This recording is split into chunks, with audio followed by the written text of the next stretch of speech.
কক্সবাজারের কুতুবদিয়ায় উপমহাদেশের প্রখ্যাত আউলিয়া হযরতুল আল্লামা শাহ আব্দুল মালেক আল কুতুবীর 25তম বার্ষিক ফাতিহা শরীফ অনুষ্ঠিত হয়েছে।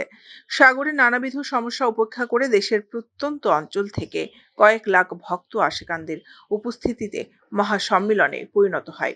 এছাড়াও মাহফিলে দেশ বরেণ্য লেখক, গবেষক, বুদ্ধিজীবী, রাজনৈতিক ব্যক্তিত্ব ফাতিহায় অংশ নেন।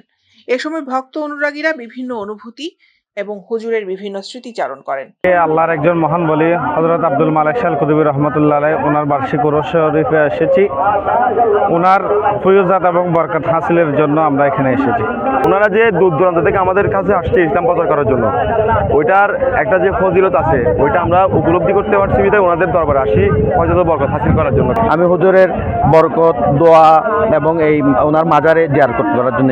তারা জানিয়েছেন, দরবারের বৈশিষ্ট্য ও হুজুরের দেখানো পথে রাসূলের আদর্শ অনুযায়ী জীবনকে পরিচালিত করতে চায়। স্বেচ্ছাসেবক হিসেবে স্বেচ্ছাশ্রম দিয়ে থাকি, দরবারের বিভিন্ন কার্যক্রমে নিজেকে সম্পৃক্ত রাখি। 25 বছর যাবৎ এই কুতুব শরীফ দরবারে আমি আসা যাওয়া করতেছি। গত 13ই ফেব্রুয়ারি থেকে সাংস্কৃতিক ও হিফজুল কোরআন প্রতিযোগিতার মাধ্যমে শুরু হওয়া 3 দিন ব্যাপী এই মহা আয়োজনে বুধবার প্রধান ও শেষ দিবসে সকাল থেকে দেশের প্রত্যন্ত আলেমদের বিষয়ভিত্তিক আলোচনা, জিয়ারত, জিকির, মিলাদ, কিয়াম ও তাবারুক বিতরণ অনুষ্ঠিত হয়। আয়োজকরা জানিয়েছেন, কুতুব শরীফ দরবারের অন্যতম বৈশিষ্ট্য হচ্ছে শরীয়ত সম্মত কার্যক্রম। এখানে ঢোল, তবলা, গান, বাজনা ও সিজদা বিরোধী তারা সবসময় তৎপর।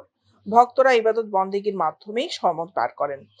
3 দিনে 5 থেকে 7 লাখ মানুষের সমাগম হয়েছে বলে ধারণা করছেন তারা। এই দরবারে নামাজ আদায় না করে যাতে কেউ খাবার খাইতে না পারে, এবং যারা এই দরবার আসবে যারা শরীয়ত পরিপন্থী করে কাজ না করে, সাধারণত প্রত্যেক মাজারে সিজদা দেওয়া হয়, মোমবাতি জ্বালানো হয় এবং অনেক কুসংস্কার পর্বত থাকে।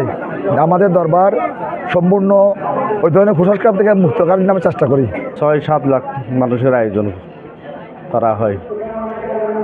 এর যদি এখানে সাগর না হতো, যদি যোগাযোগ ব্যবস্থা ভালো হতো, তাহলে আরও হয়তো মানুষের সমাগম বেশি হতো। আমরা এটার দ্বারা যে মেসেজ দিতে চাই সেটা হচ্ছে কি, সারা মুসলিম মিল্লাতকে, মুসলিম জাতিকে নবী পাকের যে হাদিস, নবী পাকের যে বাণী এবং শরীয়তের যে কথা, এগুলো পৌঁছানোর চেষ্টা করি। এইসব এলাকা থেকে ভক্তবৃন্দ এসে ওই ক্যাম্পগুলোতে অবস্থান করে। প্রত্যেকটা ক্যাম্পে আমাদের কমিটি রয়েছে। কমিটির ব্যবস্থাপনায় ভক্তবৃন্দের মেহমানদারির ব্যবস্থা হয়ে থাকে। ভক্তবৃন্দ ওয়াজ, জিকির, এবং বিভিন্ন তাসবিহ তাহলিলে ব্যস্ত থাকেন। শেষে গভীর রাতে হুজুরের সব শাহজাদাদের উপস্থিতিতে দরবারের পরিচালক শাহজাদা শেখ ফরিদ আল কুতুবী সমাপনী ভাষণ, দেশ ও জাতির কল্যাণ কামনায় বিশেষ মোনাজাতের মাধ্যমে 25তম ফাতিহা শরীফের সমাপ্তি ঘটে।